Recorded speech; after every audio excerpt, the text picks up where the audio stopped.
Thank you all for coming. We'll have opening statements. Each of us will answer one question apiece. My pleasure to welcome Prime Minister Simides and President Prodi here to the White House. We've had constructive discussions. We had a nice lunch. Since the end of World War II, the United States has strongly supported European unity as the best path to European peace and prosperity. We believe as well that strong ties between America and Europe are essential to peace and the prosperity of the world. Both the United States and the EU are threatened by global terror, and we are determined to defeat it.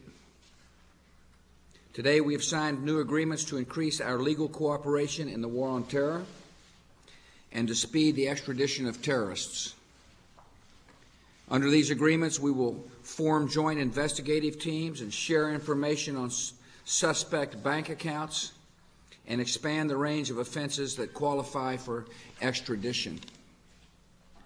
Today, the United States and the EU have also taken new steps to help stop the gravest threat to our security, the proliferation of nuclear, biological, and chemical weapons.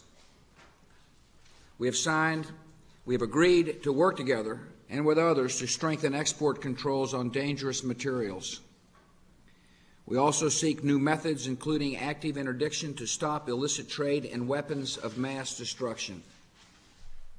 The United States and the EU are working closely to meet the proliferation challenges posed by North Korea and Iran. The recent report by the International Atomic Energy Agency clearly describes Iran's failure to meet its obligations to the world and to provide access for agency officials. America and the EU agree that Iran must cooperate fully with the IAEA.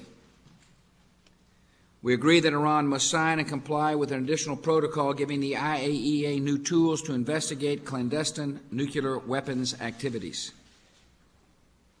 Iran has pledged not to develop nuclear weapons, and the entire international community must hold that regime to its commitments. The United States and the EU are determined to make the world not only safer, but also better. We will work together to help the people of Iraq build a future of security, prosperity, and freedom. We will work together to confront global poverty, disease, and oppression. And Europe and America will stand together for a Middle East that will have a just and comprehensive peace. We'll work together to achieve the two-state solution endorsed by the parties earlier this month at the Red Sea Summit. Progress toward this goal will only be possible if all sides do all in their power to defeat the determined enemies of peace, such as Hamas and other terrorist groups. Nearly every hopeful moment in the region, nearly every sign of progress toward peace, is followed by more murders in the guise of martyrdom, as those who oppose peace do all they can to destroy the hopes and aspirations of those who desire to live in peace. I urge the leaders in Europe and around the world to take swift, decisive action against terror groups such as Hamas, to cut off their funding and to cut funding and support, as the United States has done. We also had a good discussion today about vital trade relationship that brings growth and job creation to America and to all the nations of the EU and to the world. Today we are launching negotiations on a comprehensive air services agreement, better known as Open Skies, that will benefit our consumers, our airlines, and our communities. We've also agreed to accelerate the commercial use of clean and abundant hydrogen energy. We're working toward a multilateral agreement to ban market-distorting steel subsidies. And we agree on the importance of making the upcoming World Trade Organization meeting of trade ministers in Cancun a success, so that we can energize the global trade negotiations. We meet at an important moment, a time when the EU is taking in new members and writing a new constitution, In a time when both Europe and America are facing new challenges in the world's peace and prosperity, we are united in common values, and we will seek common solutions to our shared challenges. We've had a great meeting. Mr. Prime Minister, welcome. Thank you, Mr. President. We had a very fruitful, very friendly meeting with President Bush. This is our first meeting after the crisis in Iraq. I want to stress, because many people said that there was a serious period of strain, that the transatlantic relationship does work, it produces results, and it is important for both of us. It's of fundamental importance, I would say. The economic interdependence between Europe and the United States is inescapable and is of vital importance to jobs and economic growth on both sides of the Atlantic and for the global economy. Our economic relationship sustains our security and prosperity. Cooperation with the United States in the security and defense field is unavoidable as it is desirable. A solid and productive transatlantic relationship is essential for international order. Europe and America share a common attachment to the fundamental values of freedom and democracy and the rights of man, though they sometimes differ in their appreciation as how to best implement the principles. As President Bush said, we discussed how to strengthen our relationship. We identified issues which we have common objectives, shared interests, and where we can both contribute. The Middle East and the application of the roadmap remains at the top of the list. We have the same interest that there is peace in the Middle East. Counterterrorism is certainly a common issue, and that's why we also agreed on a declaration on non-proliferation on weapons of mass destruction. Development issues in Africa and elsewhere are ripe for a more detailed dialogue. Economic affairs and the justice and home affairs agenda are also subjects that can be pursued in the mutual benefit of both of us and the wider international community. From the agreements and declarations that we agreed today, I want to mention the Mutual Legal and Assistance and Extradition Agreement is the first agreement on legal cooperation in the fight against crime that the European Union signs with a third country. The United States and the European Union cannot possibly have and share on foreign policy or trade interests in all areas the same opinions. There will be issues and times where we will differ, but friendship presupposes that we will have to agree to differ, to accept to differ, and friendship presupposes that we must be disciplined and manage our differences. We should always act on the basis that what unites us will always outweigh any issue that divides us. I think that meeting today was a very good meeting because it allowed us to discuss matters where we differ, legal trade matters, matters where we agree, and matters where we can cooperate in order to have a common result, I think a common result that will be good for not only Europe and the United States, but for all those that are interested in peace, security, and growth. Thank you. Thank you, Mr. Prime Minister. Romano. Well, I have not to add that it was a very good meeting, because it was a very good meeting atmosphere, and we concentrated on concrete decision, because we have not to waste our energy in talking about difference, because we shouldn't get nowhere, and the differences are shrinking. So we have room to work together. And we have, first of all, launched the talks for the creation of a transatlantic open aviation area.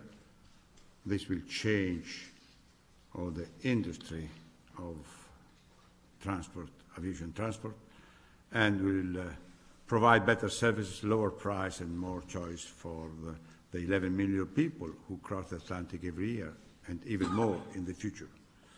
Second, and this is a jump, we are starting a major joint research effort on hydrogen energy, and this is important for the future and show that we can work together even on issue where they are on the border of other issues which we had disagreement, like Kyoto. Third, we have decided to have a joint responsibility in making the Doha development round a success. And without close cooperation between Europe and the US, there will be no success. And we cannot afford to fail, because the third world will be heavily damaged.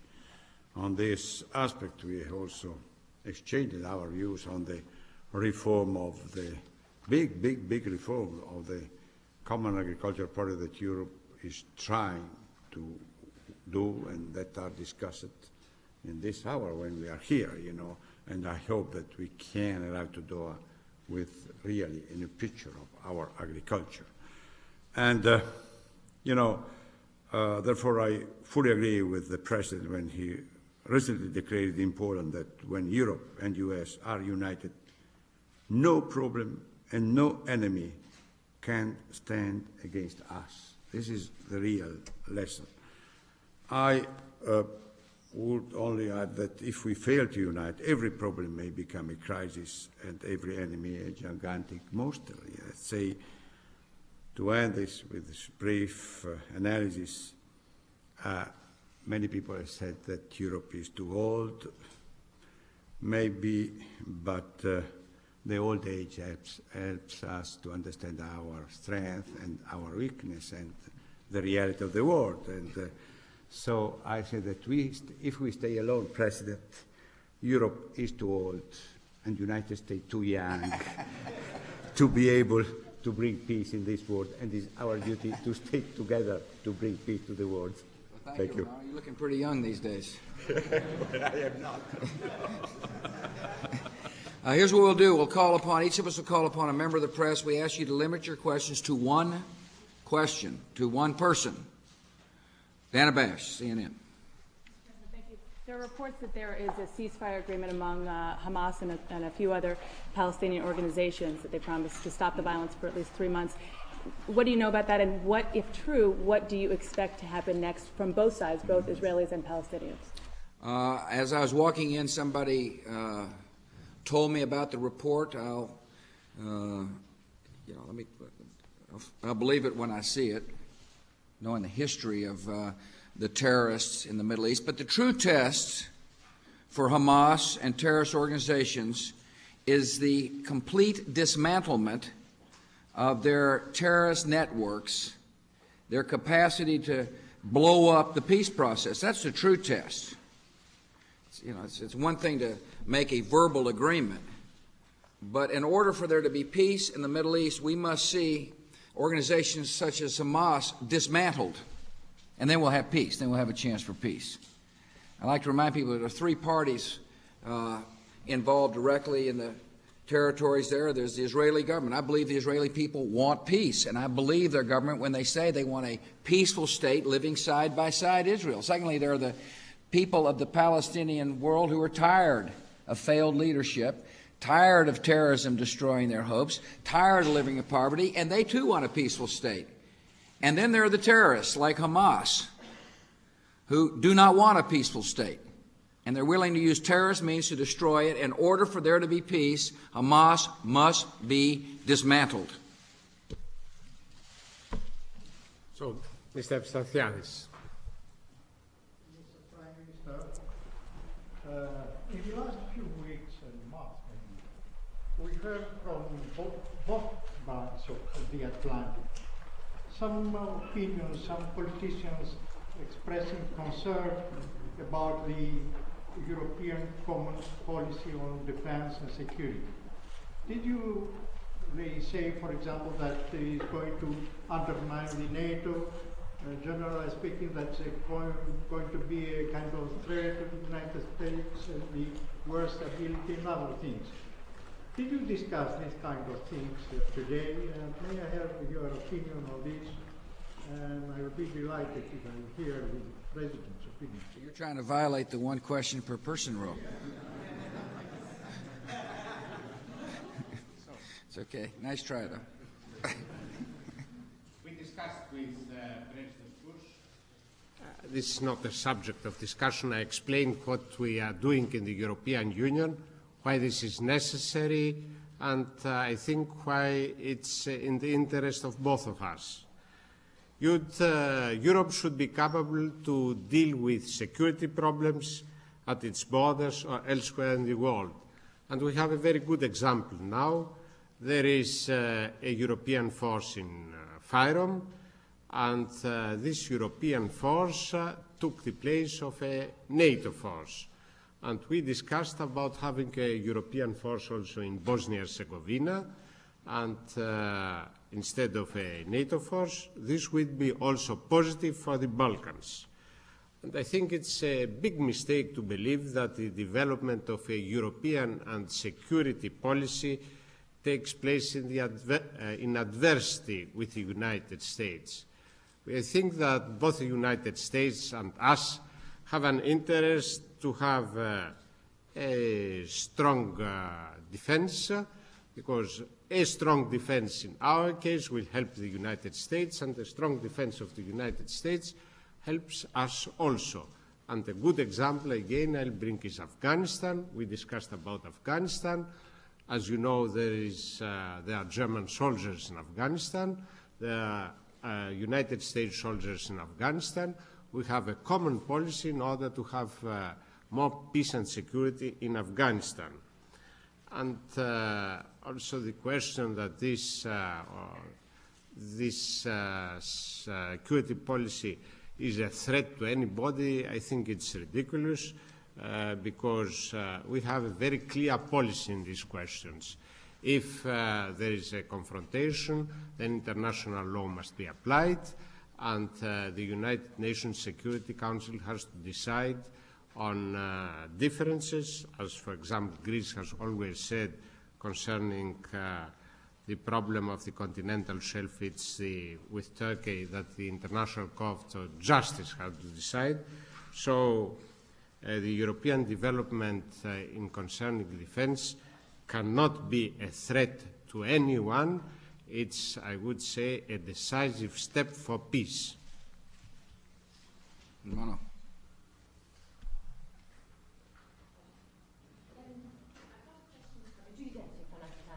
Mr. Prodi, when you discussed Iran with President Bush, did you raise the question of what would happen if Iran did not comply to sign up to enhanced inspections? We discussed deeply about Iran, but I didn't ask him what he will do. You know, I tell my opinion. You know.